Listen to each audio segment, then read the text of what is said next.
Hello, welcome, and an excellent evening. Today we're gonna do another episode of Let's Code MS-DOS, where we use Turbo C 2.0 to code demo scene effects for the VGA card or similar things on MS-DOS hardware for very, very old machines. And today I want to show you how we can blend two different VGA images into each other, which is a thing that is a bit of an issue on the VGA card. On modern graphics cards, this is very easy to do. They are running in true color mode. You have stuff like Direct 3D or Metal or other shader-based tools where you can just blend two RGB values per pixel and do a linear interpolation to blend between both. On the VGA card, that is not so easy, but it is at least somewhat possible compared to, for example, the CGA card or the EGA card, where this was almost impossible, I would say. We can do a smooth blending of two images, given the fact that those two images each only have 16 distinct colors. So using ImageMagick, I created two 320 by 200 sized images of 8 bits per pixel, so still 256 color palette, but only 16 colors being used. And if we have that, then we can compute a blended palette that blends the potential 16 by 16 different combinations, because every color of image 1 can potentially be blended into a color of image 2. And this gives us 16 by 16, 256 different colors. So the maximum number of colors that we can blend in each image is 256 colors. This might sound a little bit weird, but you have to remember that each pixel doesn't store a color, but only an index into a palette. And the palette you can choose arbitrarily. So color 1 is not always like black or something, but color 1 is the index into the palette, and you take those RGB values that are in there. For that reason, we will implement two functions. One is called calculate blend palette, which blends two palettes 1 and 2, under the assumption that only the first 16 entries are used. The rest, the other 240 entries, are ignored, and we'll create a true 256 color palette called outpal that has an interpolation according to time step t, where t runs from 0 to 255. I could have used a byte actually here, but currently it's an int. And 0 means we are completely at palette 1, and if we choose 255 for t, we are completely at palette 2. And in between, we will get a mixture of both, where at first, if you think of the palette not as 256 entries, but 16 by 16 entries, where in one state, every row is one solid color, and in the other end, every column will be one solid color. And in between, you get a mixture between the different colors or the different combinations. Sounds a bit weird, but maybe I can quickly draw this up. You start with one palette and you have something like color 1, color 1, color 1, color 1. We do a 4 by 4 color, and then color 2, color 2, color 2, color 2, color 2. This is the first palette that we're doing. Color 3, color 3, and color 4, color 4, color 4, color 4. And now we have to linearly interpolate that to move to a different set of colors. And those will end up looking like, what do we call it? Color 1 dash or prime, color 1 prime, color 1 prime, color 1 prime. Whoops. There we go. This is the end result, basically. Color 2 prime, color 2 prime, color 2 prime, and color 2 prime, and so on. I think you can almost guess what I'm writing. Colors 3 prime, colors 3 prime, color 3 prime, and color 4 prime, and so on. This is a reduced example where we have 4x4 colors, and we will interpolate between those, basically going from one to the other. And in between, we will get a mixture here of color 1 prime and color 1 prime.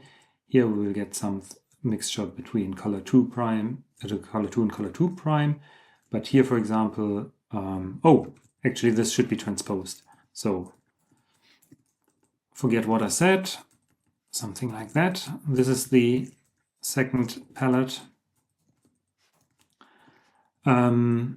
We get a mixture of each combination, C1 versus C1 prime, C2 versus C1 prime, and here it's C2 prime versus C1, etc., etc. So you get all the combinations.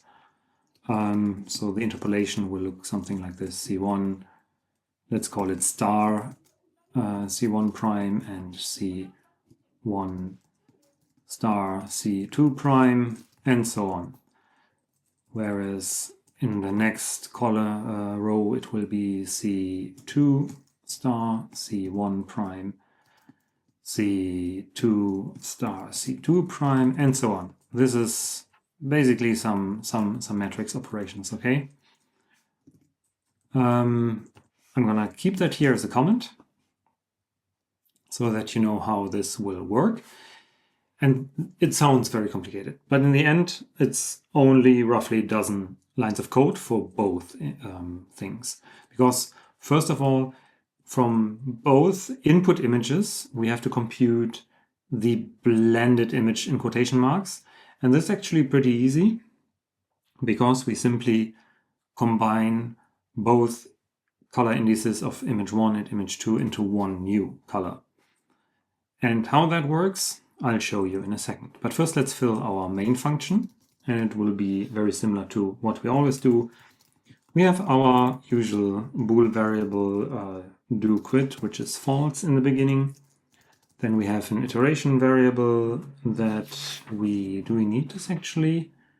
I think we don't even need that. I'm gonna leave it out for now, but maybe we'll come back to that. Our time index is 0 at the beginning, and we'll have again two images. One I call the foreground image, but it doesn't matter what you call it. And the other one will be the background image that we're fading into. And those are null in the beginning. And we will need a VGA palette that we call blended palette or something like that. And that's nice. Then we are clearing the screen, so we don't have any DOS commands still lingering there when eventually we get an error or something. And then we are loading our two GIF files, and that's how you pronounce it. Doesn't actually matter in which order we call them or load them.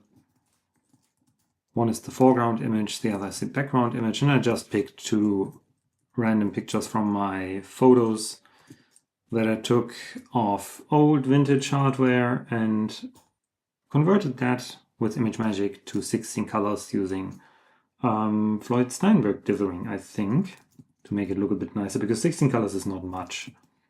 But thanks to the arbitrary palettes that we can use, it looks actually quite decent. We're catching all the errors if the image file could not be loaded. So you can do something about that. Couldn't load image. Something like that. And then we exit one. Something like that. So very straightforward stuff.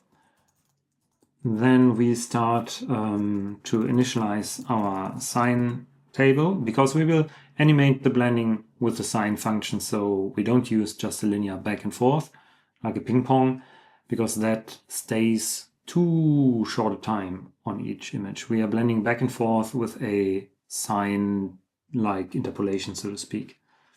So it transitions a bit faster, but stays longer on each end frame. Then we set the regular graphics mode, no need for mode X or mode Y here.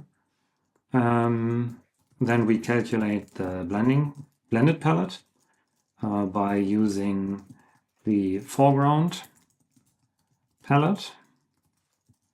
And we have to pass, because this is a two-dimensional area, I don't know why I did that, but this is a pointer to the raw palette data, and that's good enough for us.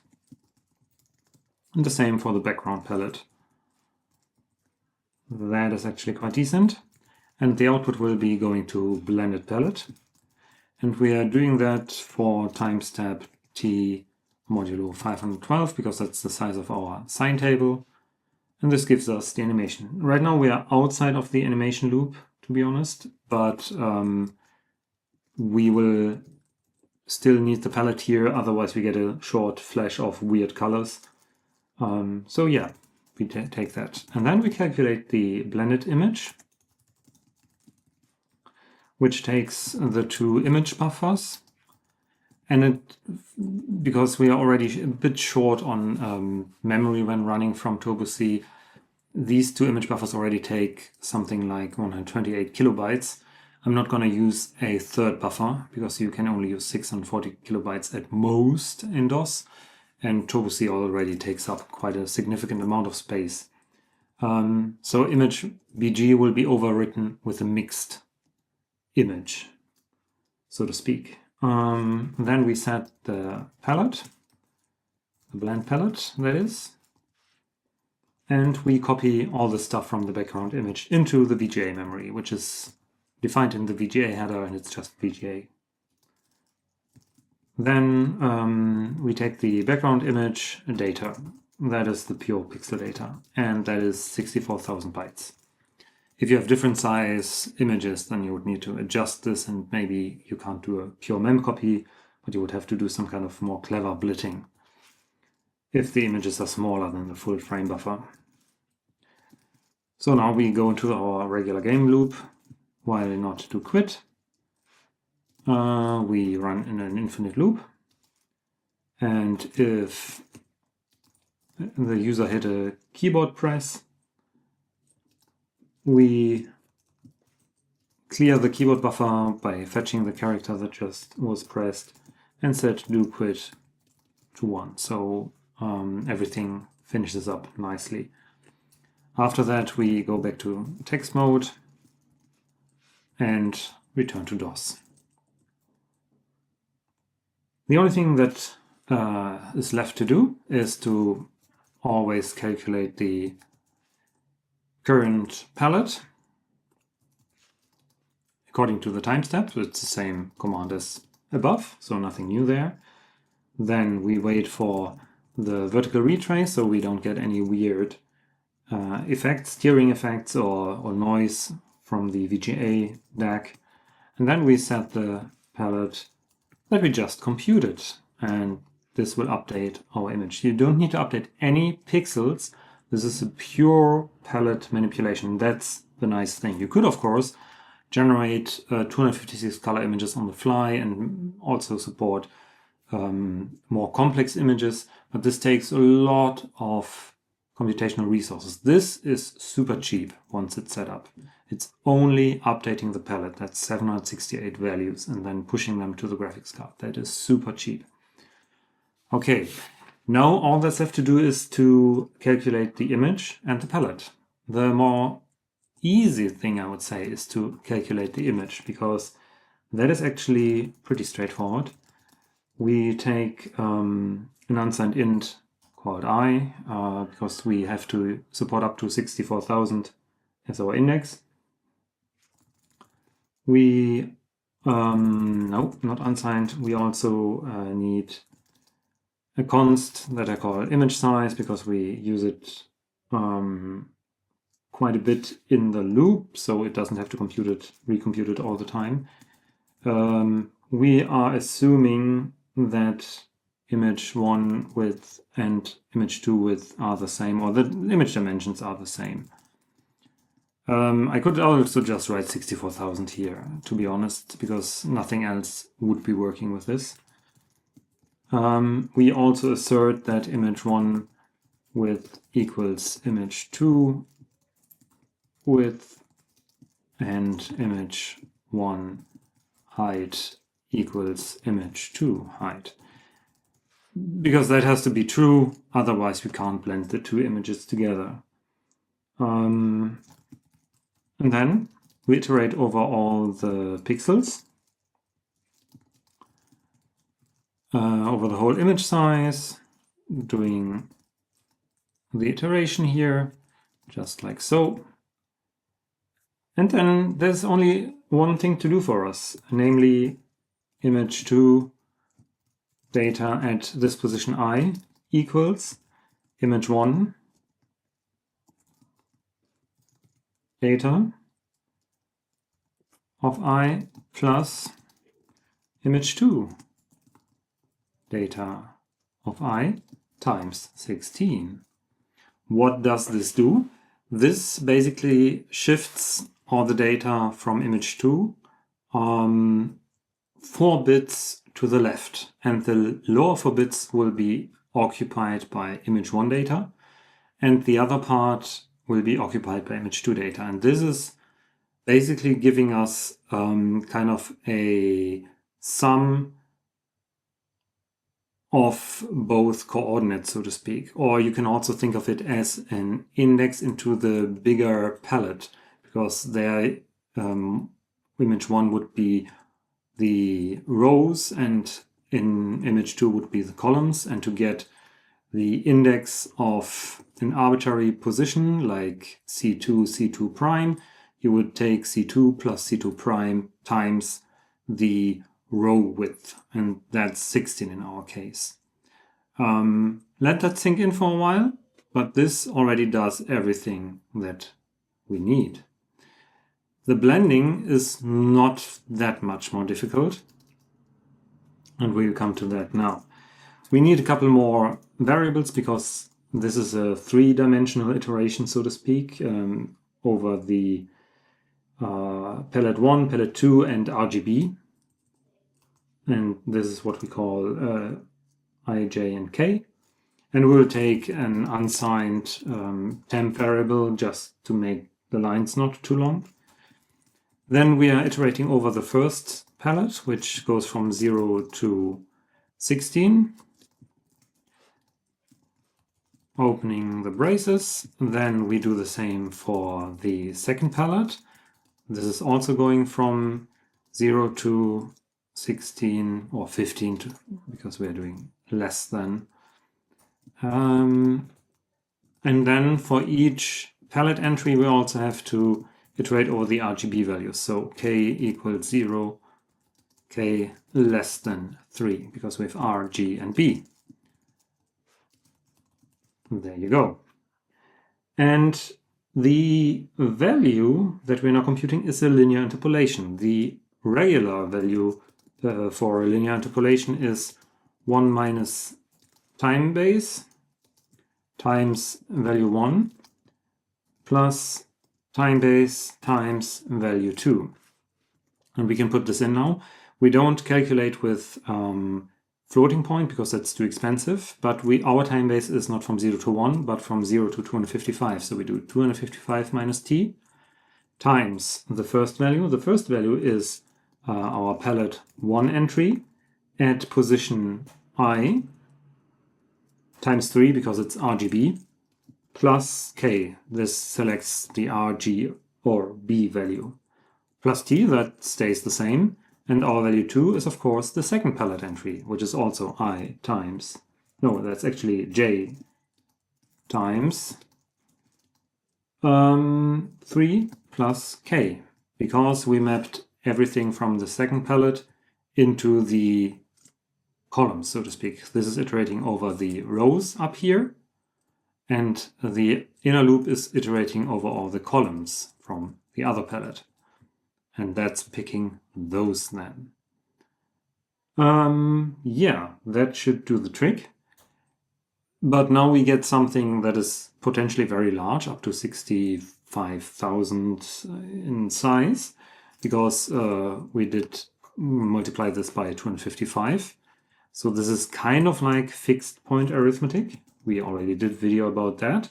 So our output palette, which we are now writing to coordinate I, j, and I already told you I, j is in one dimensions I plus j times 16, because that's our row width, so to speak, times 3 for RGB, plus the k to select the correct RGB index.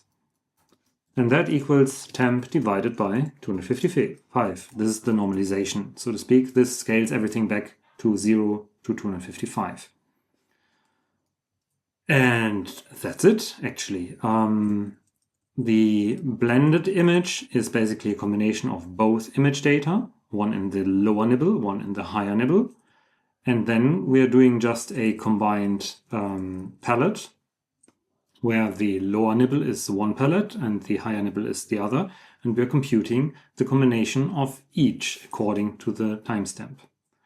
Again, let that sink in for a while if you need, but basically we are computing the weighted interpolation at each step. So you can think of that as having the interpolated value here inserted. The stars basically in the interpolation. You could also write 1 minus t c1 plus t c1, and so on and so on. That is maybe a better way to describe that. This is the linear interpolation. And the same here, of course. 1 minus t c1 plus t c2 prime, 1 minus t c2 plus t c2 prime, and so on and so on. Now let's see if we made any mistakes. We did. One is this here.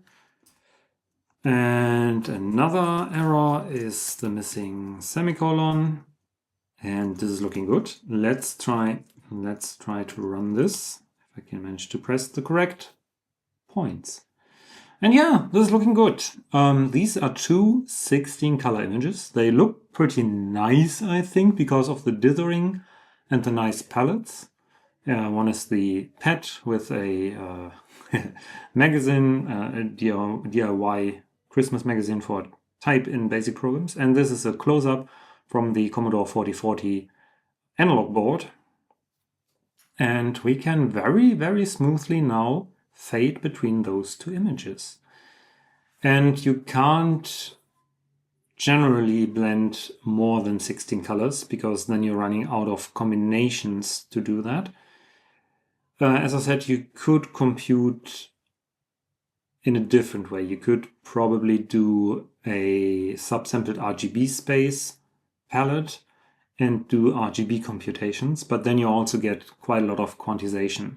The nice thing here, in DOSBox it looks a bit jittery, the blending, but on a real machine it will probably look pretty decent, because these are only very pure palette manipulations. And there are at every time 256 distinct colors, or color indices on the screen, but only ever in each end frame 16 distinct colors. And in between you get like a mixture of all the combinations that are possible. And I think this effect looks really nice, especially considering that it's very, very simple. It's very little code, and I was surprised. I was thinking maybe this takes a lot of code, but in the end it turned out the actual code is just like a dozen lines. It's the calculation of the interpolated blended palette and a couple of lines for the computing the combination of both images. And that's really super easy. With that, I think we're done for today. Thank you very much for watching. Share, like, and subscribe. Follow me on Mastodon at chaos.social/@root42. Links are always in the video description. You can also support me. There are some support links. Leave a comment. Maybe you have some other ideas what you can do with this stuff. And yeah, that's it for today. See you in the next video.